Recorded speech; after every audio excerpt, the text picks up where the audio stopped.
Què són les màquines tèrmiques consumidores d'energia mecànica? Doncs bàsicament són enginys que utilitzen un treball per generar un flux d'energia tèrmica o calor que va des d'un focus fred a un focus calent. Hi ha dos tipus de màquines tèrmiques capaces de provocar aquest flux d'energia tèrmica o calor, que són el refrigerador o la bomba de calor.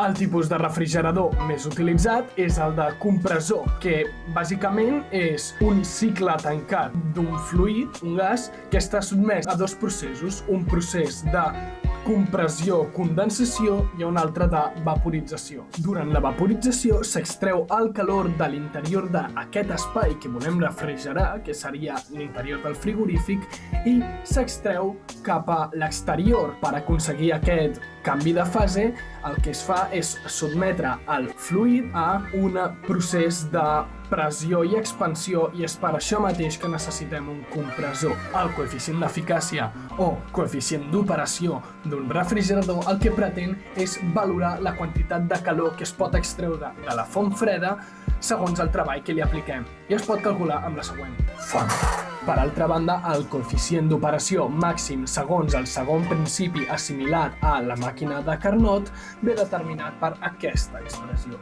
A l'hora de calcular-ho ens pot donar que el coeficient d'operació doni un valor superior a la unitat, però això no comporta que el rendiment del refrigerador sigui superior al 100%, ja que és totalment impossible. Per l'altra banda, trobem la bomba de calor, que és essencialment un refrigerador però que aprofita la calor cedida i és capaç de portar-la a un altre espai i actuar com a calefacció. S'anomena bomba de calor ja que és capaç de bombejar la calor des d'una font freda a una de calenta.